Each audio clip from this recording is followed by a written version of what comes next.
بسم الله الرحمن الرحيم الحمد لله والصلاة والسلام على رسول الله أما بعد اللهم لا سهل إلا ما جعلته سهلا وأنت جاعل الحزن إذا شئت سهلا اللهم سهل يا حي يا قيوم يا ذا الجلال والإكرام الحمد لله আল্লাহ রাব্বুল আলামিনের রহমতে আমরা একটি উত্তম কাজে একত্রিত হতে পেরেছি।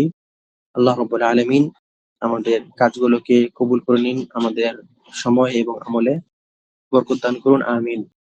আলহামদুলিল্লাহ, আমরা আরবির মতো একটি গুরুত্বপূর্ণ বিষয় নিয়ে অনেকগুলো দার্স নিয়ে নিয়েছি ইতিমধ্যে। আমাদের দার্সের ধারাবাহিকতা আজকে হচ্ছে আল ইদাফা। ইদাফা এসেছে। আমরা মারিফা এবং নাকিরা এই দুইটার দার্স নিচ্ছিলাম। মারিফা এবং নাকিরা এই দুইটার দার্স নিচ্ছিলাম। নাকিরা হচ্ছে এমন শব্দ যেটা শাইউন গায়রা মুআয়্যান, অর্থাৎ এমন একটি শব্দ যেই শব্দটা বললে ঠিক মতো বোঝা যায় না যে কাকে মিন করা হচ্ছে। যেরকম আমরা যদি বলি রজুলুন, একজন পুরুষ, সেই পুরুষটা যে কেউ হতে পারে। হতে পারে সে ভালো, হতে পারে সে খারাপ, হতে পারে সে লম্বা, হতে পারে সে খাটো, হতে পারে সে কালো, হতে পারে সে সাদা, হতে পারে সে বাংলাদেশী, হতে পারে সে ইন্ডিয়ান, অনেক হতে পারে। রজুলুন। অথবা আমরা বললাম ইমরাআতুন, একজন মহিলা। অথবা আমরা বললাম কি ইমরাআতুন, একজন মহিলা, এটা যে কেউ হতে পারে। কিতাবুন, একটি বই, এটা যে কোনো বই হতে পারে। তো যেই শব্দগুলো উচ্চারিত হলে বা শুনলে আমরা পার্থক্য করতে পারি না, মানে বই, এখন বই তো হাজার ধরনের আছে, এখন কোন বইটা মিন করছে এটা পার্থক্য করা যাচ্ছে না। যে তার যত ধরনের বই আছে সেই বই থেকে তাকে আলাদাভাবে পার্থক্য করা যায় না। এগুলোকে কি বলে? এগুলোকে বলে হচ্ছে নাকিরা।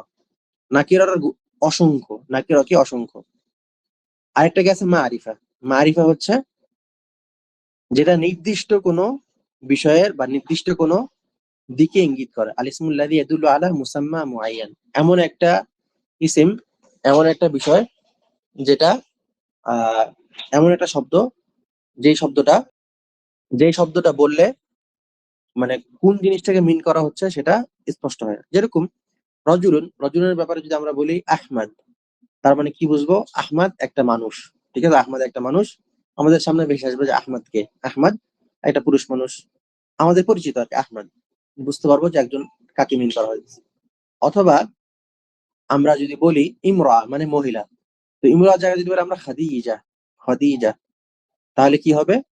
যে আমরা এমন কোন মহিলাকে মিন করছে যার নাম খাদিজা। সে কি? আমরা তাকে চিনি, আমাদের সামনে সে আসবে।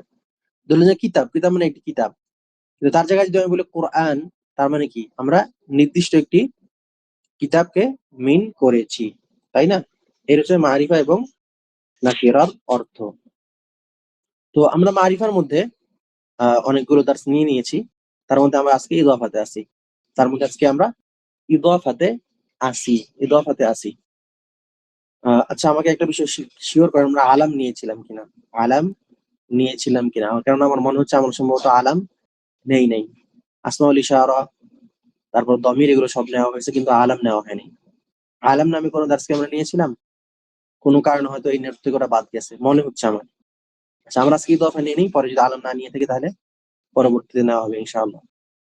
আমরা মারিফার অনেকগুলো প্রকারভেদ নিয়েছি, তার মধ্যে আছে দমির, তার মধ্যে আছে হচ্ছে আপনার ইসমুল ইশারা, ইসমুল মাউসুল, অনেকগুলো নিয়েছি। মারিফার সর্বশেষ আমরা যেটা নিব ইনশাআল্লাহ, এটা হচ্ছে আহ কোন একটি নাকিরা শব্দকে উপরোক্ত উপরোক্ত যে আমরা নিয়েছি যে ইয়াগুলো। আচ্ছা, আমরা যদি আলাম না নিয়ে থাকি তাহলে আলাম ইনশাআল্লাহ সামনের সপ্তাহে নিব, সামনের সপ্তাহে বা সামনের দার্সে নিয়ে নিব। আজকে আমরা ইদাফা নিয়ে নেই ইনশাআল্লাহ তাআলা। আচ্ছা, ইদাফা হচ্ছে কোন একটি ইদাফা মানে কি? ইদাফা মানে হচ্ছে একটি জিনিসকে আরেকটির সাথে জোড়া লাগানো, একটি জিনিসকে আরেকটির সাথে কি জোড়া লাগানো। আর আরবি গ্রামারের ভাষায় ইদাফা কাকে বলে? কোন একটি নাকিরা শব্দকে কোন একটি মারিফা শব্দের সাথে যুক্ত করে নাকিরা শব্দটাকে মারিফাতে রূপান্তর করাকে কি বলে? ইদাফা বলে। যে একটা নাকিরা শব্দ নিয়ে আসবো আমরা, তার সাথে কি মারিফা শব্দ যুক্ত করব। এই মারিফা শব্দটি যুক্ত করার মাধ্যমে নাকিরা শব্দটাও মারিফাতে পরিণত হবে। এটাকে বলে হচ্ছে ইদাফা। সহজভাবে বললে কিতাবুন, কিতাব মানে কি? একটি বই। বইটা কি নির্দিষ্ট কোনো বই? না। যে আমরা বলি কিতাবু জাইদিন, যে এটা জাইদের কিতাব, এটা কি? জাইদের কিতাব, তাই না? তাহলে কি হলো? নাকিরা শব্দটি মারিফা শব্দের সাথে যুক্ত হওয়ার কারণে মারিফাতে রূপান্তরিত হলো। মারিফাতে কি হলো? রূপান্তরিত হলো। এটাকেই বলে ইদাফা। এটাকে কি বলে? ইদাফা। এখানে কি বলতেছে?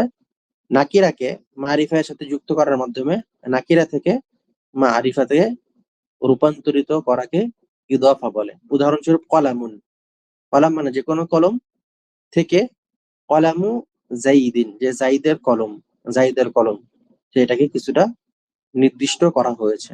এটাকে কিছুটা নির্দিষ্ট করা হয়েছে। এর মাধ্যমে কি হলো? কলাম যে শব্দটা আমাদের কাছে অস্পষ্ট ছিল, যেটা কি কি ধরনের কলম, কার কলম, কে এটার মালিক, সেখান থেকে কি হলো? কলামু জাইদিন অর্থাৎ জাইদের কলম, এটা মারিফা হয়ে গেল। মারিফা হয়ে গেল। এটাই হচ্ছে ইদফা। সংক্ষেপে ইদফা বলতে এটাই বোঝায় যে একটি নাকিরা শব্দকে একটি মারিফা শব্দের সাথে যুক্ত করার মাধ্যমে নাকিরা শব্দটাকে মারিফাতে রূপান্তরিত করা। আচ্ছা, ইদফাতে দুইটা অংশ থাকে, একটা হচ্ছে নাকিরা শব্দ, আর একটা হচ্ছে কি মারিফা শব্দ। তো প্রথম অংশ অর্থাৎ যেটা নাকিরা শব্দ, সেটাকে বলে কি মুদাফুন। সেটাকে কি বলে? মুদাফুন। আর দ্বিতীয় অংশ এই মারিফা শব্দটাকে, এটাকে বলা হয় কি মুদাফুন ইলাই। এই নামগুলো আমাদেরকে সঠিকভাবে মুখস্থ রাখতে হবে বা ইয়াদ রাখতে হবে, যেন পরবর্তীতে যখন উচ্চারিত হবে নামগুলো আমরা সহজে ধরতে পারি যে কোনটা আমরা কি বলতেছি। ইদফা করার সময় কিছু বিষয়ে খেয়াল রাখতে হবে। যেরকম ইদফা করার সময় মুদাফ, মুদাফ কোন শব্দটা? নাকিরা শব্দটা। মুদাফ এর তানবিন এবং অতিরিক্ত নুন, তানউইন এবং অতিরিক্ত নুন। তানউইন অর্থাৎ এই যে তানউইন, এই যে কলামুন, মিমের উপরে যে তানবিন আছে, এই তানবিনটা বিলুপ্ত হবে। আর এটা কি বিলুপ্ত হবে? অতিরিক্ত নুন। অতিরিক্ত নুন। অতিরিক্ত নুন হচ্ছে আপনার যেমন মুযাক্কার সালেম এবং মুসান্নাতে যে নুনটা থাকে, মানে এক বচন এবং বহু বচনে শেষে যে নুনটা থাকে, এটাকে বলা হচ্ছে অতিরিক্ত নুন। এই নুনটা মুসান্না এবং যেমন মুযাক্কার সালেমের যে নুনটা আছে, এই নুনটাও বিলুপ্ত হবে। এই নুনটাও কি হবে? বিলুপ্ত হবে। যেরকম মুসলিমুন। মুসলিমুন মানে কি? যে কোনো মানে অনেকগুলো মুসলিম, অনেকগুলো মুসলিম। মুসলিমুনা, ঠিক আছে? মুসলিমুনা। আহ অথবা যালিকাল কিতাবুল লা রাইবা ফীহি হুদাল লিল মুত্তাকিন। মুত্তাকিনা, মুত্তাকিনা, হুদাল লিল মুত্তাকিনা। এখানে মুত্তাকিন, মুসলিমিন বা মুসলিমুন। এই যে লাস্টে যে নুনটা আছে, এই নুনটা হচ্ছে কি আহ অতিরিক্ত নুন। অথবা তালিবুন অর্থাৎ একজন তালেব, দুইজন তালেব বললে হবে তালিবান, যে দুইজন তালেব। অথবা মুসলিমুন একজন মুসলিম, মুসলিমানি অনেক দুইজন মুসলিম, আর মুসলিমুনা তিনজন মুসলিম। তো মুসলিমানি এই যে লাস্টে যে নুনটা আছে, আর মুসলিমুনা এটা যে লাস্টের নুনটা আছে, এই দুইটি নুন বিলুপ্ত হবে। এই দুইটি নুন কি হবে? বিলুপ্ত হবে। অতএব ইদফা করার সময় তিনটা জিনিস যদি থাকে তাহলে সেটা বিলুপ্ত হবে। সেই তিনটা জিনিস কি কি? একটা হচ্ছে তানউইন, একটা হচ্ছে দ্বিবচনের নুন, আর একটা হচ্ছে কি বহু বচনের নুন, আর একটা হচ্ছে কি বহু বচনের নুন। এই তিনটা জিনিস যদি থাকে কোনো একটা জিনিস মুদাফের মধ্যে, তাহলে এগুলো বিলুপ্ত হবে। উদাহরণস্বরূপ যেরকম কলামুন থেকে কলামু জাইদিন হয়েছে, কলামুন থেকে কলামু জাইদিন হয়েছে, কলামুন এখানে যে তানউইনটা ছিল এটা বিলুপ্ত হয়ে গিয়েছে। দ্বিতীয় উদাহরণ যেরকম মুসলিমুন বা মুদাররিসুন। মুদাররিসুন, মুদাররিসুন মানে একজন মুদাররিস, যে আহ শিক্ষক, শিক্ষক আর কি, একজন শিক্ষক। আচ্ছা, মুদাররিসুন এটা কোন শব্দ, কি ধরনের শব্দ, কই থেকে এসেছে? দার্সের শেষে আমি ধরবো, লিখে নোট করে রাখতে পারেন। তো মুদাররিসুন শব্দটার অর্থ কি, কই থেকে এসেছে, এটার তাসরিফ কি, পুরোটাই ধরবো। কোন বাব, কোন ইসিম, কোন ফেল। আচ্ছা, মুদাররিসুন, মুদাররিসুন মানে একজন মুদাররিস বা একজন শিক্ষক। মুদাররিসানি মানে দুইজন শিক্ষক। মুদাররিসুনা মানে তিনজন শিক্ষক। এখন কোন ধরনের মুদাররিস? বললাম যে মুদাররিসুন, মুদাররিসুল লুগা। মুদাররিসুল লুগা মানে সে কি ভাষার শিক্ষক, যদি আমি এক বচন বলি। আর যদি দ্বিবচন বলি তাহলে কি মুদাররিসা আল লুগা, মুদাররিসাল লুগা। আমরা একটু ওয়ার্ডে যাই। আচ্ছা, দেখা যাচ্ছে মুদাররিসুন, তাহলে যদি এটা হচ্ছে মুদাররিসানি অর্থাৎ দুইজন, অর্থাৎ কি দুইজন। এখন যদি আমরা এটাকে মুদফ ইলাইহি বানাই, ধরেন যে কোন মুদাররিস, বললাম যে বিজ্ঞানের শিক্ষক, বিজ্ঞান আরবি কি উলুম। তাহলে কি করতে হবে আমাদেরকে এখানে, কে বলতে পারবেন? আচ্ছা আমি মাইকটা খুলে দিই, কে বলতে পারবেন কি করতে হবে? এখানে দুইজন শিক্ষক তাই না, মুদাররিসানিল উলুম, এটা ভুল। কেন ভুল সেটা আমরা একটু আগে শিখছি। কি করলে এই ভুলটা সঠিক হবে, কে বলতে পারবেন? মাইক খোলা আছে। ইদাফা করতে হবে, এটা কথা হয়েই আছে, কি ফেলতে হবে না যায় উত্তর চলে আসছে, নুন ফেলে দেওয়া, নুনটাকে নুনটাকে ফেলে দিতে হবে। আচ্ছা ধরলাম যে এটা বহু বচন, ধরলাম যে এটা বহু বচন, তাই না, মুদার বিসুন, ধরলাম যে যারা ডাক্তারি শিক্ষক মুদার বিসুন তিব, এখানে কি কি পরিবর্তন করতে হবে? এখানে তানবিন, তানবিন কই আছে এখানে? মুদাররিসুন। মুদার রিসুন তিব, তানবিন নাই আচ্ছা, এখানে, তাহলে নুনটা বলে দিতে হবে। নুন ফেলে দিতে হবে। নুনের সাথে আপনাদের শত্রুতা আছে বোঝা যাইতেছে। আচ্ছা নুনটা এখান থেকেও ফেলে দিলাম, তাহলে মুদার রিসুন তিব, ঠিক আছে। এই গেল হচ্ছে আমাদের ইদফাতে কি করতে হবে। তাহলে আমরা আবার নোটে ফেরত আসি ইনশাআল্লাহ তাআলা।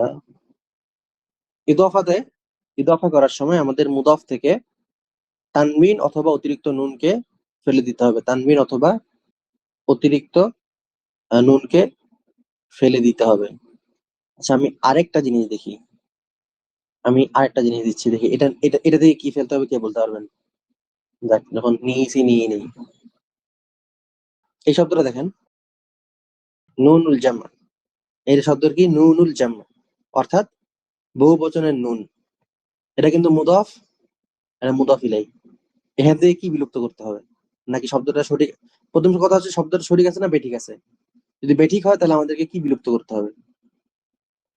আচ্ছা একটু সাহসী হইতে হবে, আমার মধ্যে অনেকে ভয় পায় বেশি, কিছু একটা বলে ফেলেন। আমার মনে হয় শব্দ ঠিক আছে। মনে হয়, আচ্ছা আমরা তো পড়লাম নুনুল জামিই, তানবিন পড়ি নাই, তো তানবিন নাই, নুন শব্দটা ওয়াহিদ। আচ্ছা নুন শব্দটা ওয়াহিদ বলতে কি বুঝাইছেন বুঝি না, ওয়াহিদ মানে কি এক বচন বুঝাইছেন? আচ্ছা তাহলে যদি এক বচন বোঝায় থাকেন তাহলে উত্তর ঠিক আছে, এখানে শব্দটা ঠিক আছে, কারণ এখানে যে নুনটা আছে লাস্টে, এই নুনটা হচ্ছে মানে শব্দের অংশ, এই নুনটা কি শব্দের অংশ, কোনো অতিরিক্ত নুন না, আমরা শুধুমাত্র অতিরিক্ত নুন ফেলবো, শব্দের অংশ যদি থাকে কোনো নুন তাহলে ফেলবো না।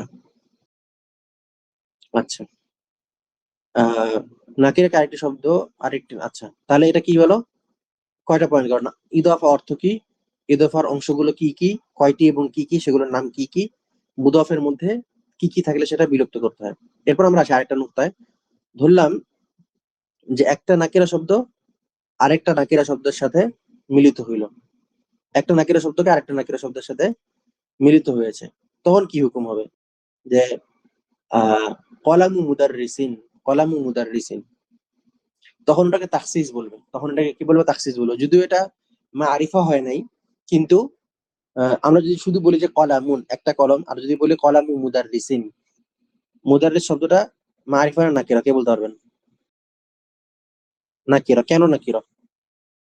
আচ্ছা আমরা নতুন করে মুখ দেখতে চাচ্ছি, কেন নাকিরা, মুদাররিস শব্দটা কেন নাকিরা? বাসির শেখ ভাই আছেন? জি জি, এটা যে মুদাররিস কোনো শব্দটা একজন কেন শিক্ষককে, নাকিরা? অনির্দিষ্ট করে কোনো একটা নির্দিষ্ট শিক্ষককে বোঝাচ্ছে না। কেন কেন অনির্দিষ্ট, মানে এটা বুঝলাম যে অনির্দিষ্ট, এটা কিন্তু এটা কেন অনির্দিষ্ট?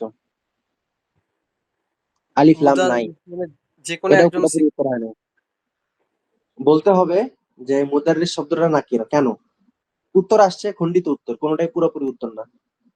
যেরকম জাইদুন, জাইদুনের মধ্যে তো আলিফ লাম নাই, কিন্তু ওটা তো আমরা বলতেছি যে ওটা মারিফা, বা হাদা, হাদার মধ্যে তো আলিফ লাম নাই, কিন্তু আমরা তো মারিফা বলতেছি, তাই না? কেন অনির্দিষ্ট বলবো আমরা এটাকে?